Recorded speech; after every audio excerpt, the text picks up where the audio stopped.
নমস্কার, ট্যাক্স রিলিফের তৃতীয় ভিডিওতে আপনাদের সকলকে স্বাগত। আজকে আমরা ইনকাম ট্যাক্সের কিছু বিষয় নিয়ে আলোচনা করব। আমরা দ্বিতীয় ভিডিওতে এমএসএমই নিয়ে আলোচনা করেছিলাম, আজকে আমরা ইনকাম ট্যাক্স নিয়ে আলোচনা করব। আচ্ছা, এই বিষয়ে একটা কথা বলে রাখি, এটা একটু বিষয়ের বাইরে কথা, সেটা হচ্ছে যে আমি সবেমাত্র এই চ্যানেলটা শুরু করেছি, তো সেখানে হয় আমার কিন্তু কোনো স্ক্রিপ্ট থাকে না, এটা পুরোপুরি আনস্ক্রিপ্টেড হয়। তো আমার যখন যেরকম মাথায় আসে, এখন যেমন মাথায় আসে আমি সেই ফ্লোতেই কথা বলি। তো কিছু কিছু সময় হয়তো মনে হতে পারে যে না, এই জায়গাটা ঠিক হলো না। আমি চেষ্টা করছি যে সমস্ত রকমভাবে জিনিসটাকে ঠিকঠাক করার। তো দয়া করে পাশে থাকবেন, দেখতে থাকবেন। আজকে আমরা মূলত ইনকাম ট্যাক্সের কিছু বিষয় নিয়ে কথা বলবো।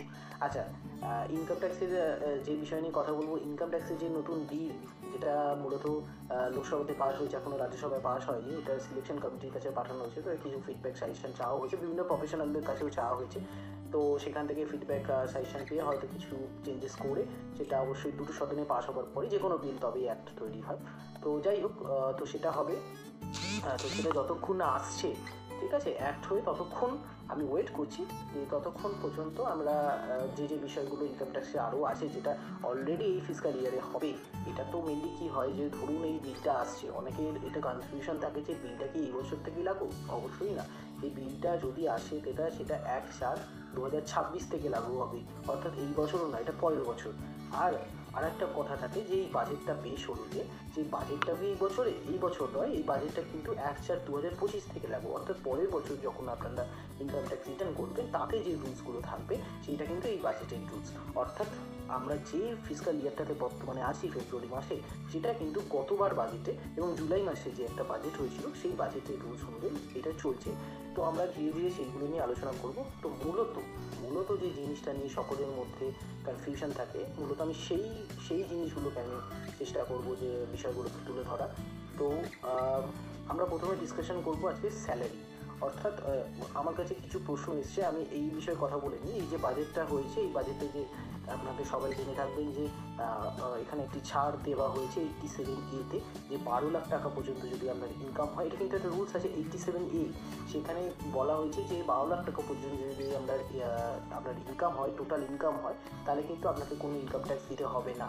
কিন্তু এখানে একটা কিন্তু আছে। অনেকের মনে হচ্ছে যে আমার যদি ধরুন 13 লাখ টাকা ইনকাম হয়, তাহলে কি আমাকে 1 লাখ টাকার উপরে ট্যাক্স দিতে হবে? না, আপনার যদি 13 লাখ টাকা ইনকাম হয়, তাহলে আপনাকে কিন্তু 4 লাখের পর্যন্ত ছাড়, তারপর থেকে আপনার যা ট্যাক্স আসবে সেই ট্যাক্সটা আপনাকে প্রদান করতে হবে। আপনার কিন্তু 12 লাখ টাকার মধ্যেই ইনকাম থাকলেই তবেই আপনি কিন্তু এই ছাড়টি পাবেন। আচ্ছা, যাই হোক, এটা নিয়ে আমি পরে আসবো, যেহেতু বাজেট নিয়ে এখন আলোচনা করছি না, কিছুটা ছুঁয়ে অবশ্যই যাব। আচ্ছা, প্রথম কথা হচ্ছে কি, আমরা কিছু বিষয় নিয়ে আলোচনা করব যেটা সবার মধ্যে কনফিউশন থাকে যে না, এখন তো দু ধরনের স্কিম। আচ্ছা, এই বাজেটেও কিন্তু ওল্ড স্কিম যেটা আছে, দু ধরনের স্কিম আছে, 115BAC যেটাকে নিউ স্কিম বলে, সেটা ছাড়াও যে ওল্ড স্কিম আছে, দুটোই কিন্তু এখনও বাজেটে আছে, কোনোটাকে স্ক্র্যাপ করা হয়নি। বাজেটে কিন্তু ওল্ড স্কিমও আছে, নিউ স্কিমও আছে, অর্থাৎ ট্যাক্স পেয়াররা যেটা যার বেনিফিশিয়াল মনে হবে সে সেটা অপ্ট করতে পারে। এখানে একটা কথা বলে রাখি, বেনিফিশিয়াল মনে হবে মানে আপনার যদি ব্যবসা থাকে, তাহলে কিন্তু আপনি একবার নিউ স্কিমে চলে গেলে আপনি আর ওল্ড স্কিমে যেতে পারবেন না। একটা দুটো কন্ডিশন আছে, সেই কন্ডিশন নিয়ে পরে ডিটেল আলোচনা করবো, এখন নয়। কিন্তু আমি এটা বলে রাখছি, আপনি যদি ব্যবসা থাকে, ব্যবসায়ী ক্ষেত্রে আপনি কিন্তু একবার নিউ স্কিমে গেলে ওল্ড স্কিমে যেতে পারবেন না। স্যালারি হোল্ডার এবং যারা কেবলমাত্র ইন্টারেস্ট ইনকাম করে, অর্থাৎ আদার সোর্স ইনকাম থাকে, তারাই কেবল প্রতি বছর এটাকে সুইচ করতে পারেন। তো ওল্ড স্কিম এবং নিউ স্কিমে যে তফাৎ, সেটা মূলত ট্যাক্স ল্যাবের কিছু তফাৎ আর কিছু ডিডাকশনের তফাৎ। আচ্ছা, প্রথমে বলে রাখি, আমি তিনটে স্যালারি রেঞ্জকে আমি এখানে নিয়েছি। একটা 25 লাখ টাকা, একটা 15 লাখ টাকা, একটা 12.5 লক্ষ টাকা। এই তিনটে স্যালারি রেঞ্জকে আমি নিয়েছি। এই তিনটে স্যালারি রেঞ্জে কত টাকা ট্যাক্স আসতে পারে সেটা নিয়ে আমরা মূলত আলোচনা করব। প্রথমে আমি ধরছি, যদি আপনার 25 লাখ টাকা পর্যন্ত আপনার ইনকাম হয়, ধরুন 25 লাখ টাকা আপনার ইনকাম, সেক্ষেত্রে আপনার ওল্ড স্কিমে আপনি স্ট্যান্ডার্ড ডিডাকশন পাবেন 50,000 টাকা।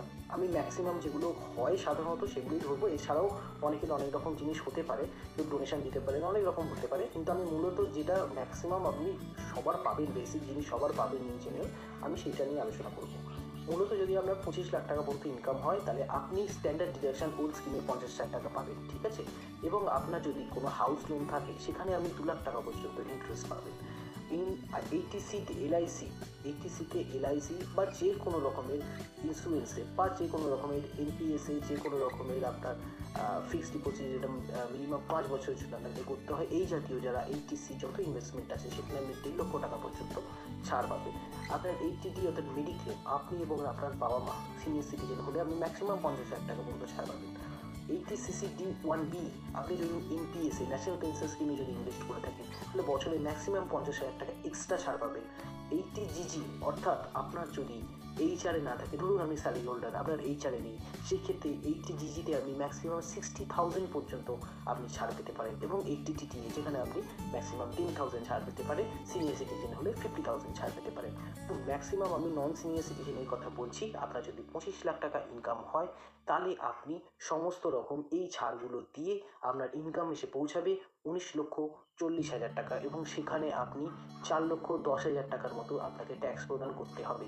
এইটাই যদি আমি নিউ স্কিমে চলে যাই 25 লাখ টাকায়, আমি নিউ স্কিম বলছি কিন্তু এইবারে বাজেটের জন্য নয়, 12 লাখ টাকা পর্যন্ত যে ছাড় আছে সেটা নয়, আমি যে আপনার লাস্ট যে বাজেট হয়েছিল সেই বাজেট ধরে বলছি। যদি আপনার 25 লাখ টাকা পর্যন্ত ইনকাম থাকে তাহলে আপনি স্ট্যান্ডার্ড ডিডাকশন পাবেন 75,000 টাকা এবং আপনার ট্যাক্স পড়বে 4,34,200 টাকা, অর্থাৎ এক্ষেত্রে আপনার নিউ স্কিমে কিন্তু আপনার ট্যাক্স বেশি পড়ছে। এবার আপনি যদি চলে যান 15 লাখ টাকা স্ল্যাবে, 15 লাখ টাকায় সেম জিনিস ছাড় দিয়ে যত ছাড় ছিল এইচটিসিতে 1.5 লাখ, এইচটিটিতে 50,000 টাকা, এইচটিসিসি-D1Bতে 50,000 টাকা, এইচটিজিতে 60,000, এইচটিটিএতে আপনার 10,000, এইগুলো যদি আপনি ধরেন, ঠিক আছে, এইগুলোকে বাদ দিয়ে এবং হাউস প্রপার্টি যে 2 লাখ টাকা ইন্টারেস্ট এটাকে বাদ দিয়ে আপনি 9,30,000 টাকা আপনার দাঁড়ায় 15 লক্ষ টাকা ইনকাম, সেখানে আপনার ট্যাক্স পড়ে 1,04,520 টাকা, ঠিক আছে। এবার আপনি নিউ স্কিমে যদি আসেন এই 15 লক্ষ টাকা আপনি কিন্তু house property self occupied house প্রপার্টির ইন্টারেস্টে কোনো ছাড় পাবেন না, আপনার কিন্তু 14,25,000 টাকার উপর আপনাকে ট্যাক্স দিতে হবে 1,30,000 টাকা, অর্থাৎ এখানেও আপনার নিউ স্কিমে কিন্তু বেশি। এবং আপনি যদি 12,50,000 টাকা পর্যন্ত ইনকাম করেন তাহলে আপনাকে সেই সমস্ত ছাড় দিয়ে আপনার ট্যাক্স পড়বে 48,500 টাকা, 6,80,000 টাকার উপর সমস্ত ছাড় দিয়ে। এবং এটাই যদি আপনার নিউ স্কিমে হয় তাহলে আপনার ট্যাক্স পড়বে 79,000 টাকা মতো, অর্থাৎ আপনার যদি ম্যাক্সিমাম ছাড় থাকে এইচটিসিতে, এইচটিডিতে, এইচটিজিজিতে, এইচটিটিএতে, এইচটিসিসি-D1Bতে এবং হাউস প্রপার্টির ক্ষেত্রে 2 লক্ষ টাকা ইন্টারেস্ট, তাহলে কিন্তু আপনি 12,50,000 টাকা পর্যন্ত ইনকাম করেও আপনি কিন্তু গেইন করতে পারেন ওল্ড স্কিমে। এটা হচ্ছে মূলত কম্প্যারিজন। এবার ধরুন আপনি এই বাজেট নিয়ে আলোচনা করছেন, এই বাজেটে কি রয়েছে, এই বাজেটে কিন্তু আপনার একটা ড্রাস্টিক চেঞ্জ আসবে। এই বাজেটে কি হবে, আপনি 25 লক্ষ টাকা পর্যন্ত যদি ইনকাম করেন আপনাকে ট্যাক্স দিতে হবে 3,07,500 টাকা, অর্থাৎ আপনার স্ট্যান্ডার্ড ডিডাকশন কিন্তু আপনার 75,000ই থাকবে, এটা নিয়ে কোনো সন্দেহ নেই। এবং সমস্ত কিছু স্ট্যান্ডার্ড ডিডাকশন বাদ দিয়ে আপনার কিন্তু ট্যাক্স দিতে হবে প্রায় 3,07,500 টাকা, যেটা আপনার যে নিউ স্কিমে ছিল 4,34,200 টাকা এবং ওল্ড স্কিমে ছিল 4,10,280 টাকা, সেখান থেকে অনেকটাই কম। আপনার যদি 15 লক্ষ টাকা পর্যন্ত ইনকাম হয় স্ট্যান্ডার্ড ডিডাকশন বাদ দিয়ে আপনাকে ট্যাক্স দিতে হবে মাত্র 93,750 টাকা, অর্থাৎ যেটা আপনার নিউ স্কিমে এখন 1,30,000 ছিল সেটা কিন্তু বাজেটের পর আপনার হয়ে যাচ্ছে 93,750 টাকা। এবং আপনি যদি 12,50,000 টাকা পর্যন্ত ইনকাম করেন তাহলে আপনার স্ট্যান্ডার্ড ডিডাকশন বাদ দিয়ে আপনার কোনো ট্যাক্স দিতে হবে না, অর্থাৎ আপনি কিন্তু 12,50,000 টাকা পর্যন্ত ইনকাম করলে আপনাকে কোনো ট্যাক্স দিতে হবে না। এবং আপনার ইনকাম যদি স্যালারি হোল্ডার 12,75,000 টাকা হয় স্যালারি হোল্ডার, তাহলে কিন্তু আমি 75,000 টাকা স্ট্যান্ডার্ড ডিডাকশন দিয়ে আপনার কোনো ট্যাক্স পড়বে না। আমি কিন্তু এই গোটা আলোচনাটা স্যালারি হোল্ডারদের জন্য করছি, আমি সব জায়গাতে 75,000 টাকা স্ট্যান্ডার্ড ডিডাকশন রেখেছি। আপনি কিন্তু নন স্যালারি হোল্ডার হলেই 75,000 টাকা স্ট্যান্ডার্ড ডিডাকশন পাবেন না, সেক্ষেত্রে কেস বাই কেস যেতে হবে, আমি অত তো ডিটেলসে যেতে পারবো না। তো যদি মনে হয় যে হ্যাঁ কারোর যদি কীরকম এরকম থাকে যে হ্যাঁ কারো কোনো কোয়ারি আছে এই বিষয়ে, আপনি অবশ্যই আমার মেল আইডিতে যোগাযোগ করতে পারেন, আমার ফোন নাম্বারে যোগাযোগ করতে পারেন, আমি কিন্তু কেস বাই কেস আমি সেটাকে আপনাকে হ্যান্ডেল করে বুঝিয়ে দেবো যে হ্যাঁ কোনটা কোথায় পৌঁছে। কিন্তু আমি এটা মূলত স্যালারি হোল্ডারদের 75,000 স্যালারি ডিডাকশন থেকে এই আলোচনাটা করলাম। তো এটা মেনলি ছিল কিছু কোয়ারি যে কোন স্কিমে কোনটা বেশি পড়বে কোনটা কম পড়বে, এই নিয়ে আরও ডিটেলে আলোচনা করা যায়, আগে একটা সাব টপিক আছে আরও ডিটেলে আলোচনা করা যায়, আমরা সেই সব নিয়ে আলোচনা করব। যদি মনে হয় যে আপনাদের কোনো কোয়ারি আছে এবং আপনারা কোনো রকম অনুরোধ করতে পারেন আমাকে যে ভিডিওর কমেন্টে যে এই বিষয়টা নিয়ে আলোচনা করুন, আমি অবশ্যই বিষয়টা নিয়ে আলোচনা করব। অবশ্যই ভালো থাকবেন, সুস্থ থাকবেন, টেক কেয়ার, ট্যাক্স রিলিফের নেক্সট ভিডিও অবশ্যই দেখবেন, ভালো থাকবেন।